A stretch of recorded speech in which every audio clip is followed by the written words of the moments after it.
നമ്മുടെ മുട്ടിൻ്റെ easy and smooth മൂവ്മെൻറ്റിന് വേണ്ടി നമ്മുടെ മുട്ടിൻ്റെ ബോണി സർഫേസിൽ കാർട്ടിലേജ് എന്നൊരു സ്മൂത്ത് കവറിംഗ് ഉണ്ട്.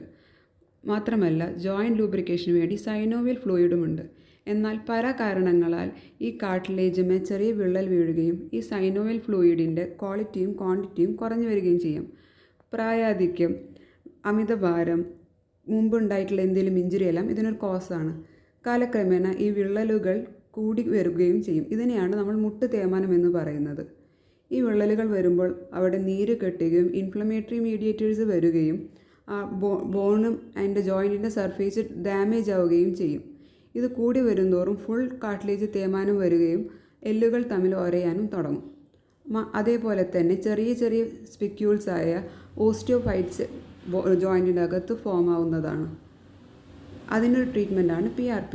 PRPക്ക് നമ്മൾ നമ്മുടെ തന്നെ ശരീരത്തിൽ നിന്ന് ഒരു 40 തൊട്ട് 60 ml വരെ ബ്ലഡ് എടുക്കുകയും ആ ബ്ലഡ് സെൻട്രിഫ്യൂഗേഷൻ വഴി നമ്മൾ അതിൽ നിന്ന് നമ്മുടെ ശരീരത്തിലത്തെ ഹീലിംഗ് ആൻഡ് ഗ്രോത്ത് ഫാക്ടേഴ്സ് റിച്ചായ പ്ലേറ്റ്ലെറ്റ് റിച്ച് പ്ലാസ്മ സൊല്യൂഷൻ തയ്യാറാക്കുകയും ചെയ്യും.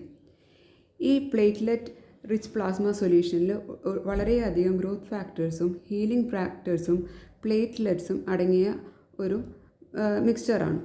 ഇത് നമ്മൾ അൾട്രാസൗണ്ട് അല്ലെങ്കിൽ സിയാം ഗൈഡൻസ് വഴി നമ്മുടെ മുട്ടിനകത്തോട്ട് ഇഞ്ചക്റ്റ് ചെയ്യുമ്പോൾ ഈ ഇഞ്ചുറി വരികയും തേയ്മാനം വരികയും ചെയ്ത കാർട്ടിലേജിനെ അത് റിപ്പയർ ചെയ്യുകയും മുട്ടിനെ ഹീൽ ചെയ്യുകയും ചെയ്യും. ഇതാണ് അതിൻ്റെ ഒരു മെക്കാനിസം.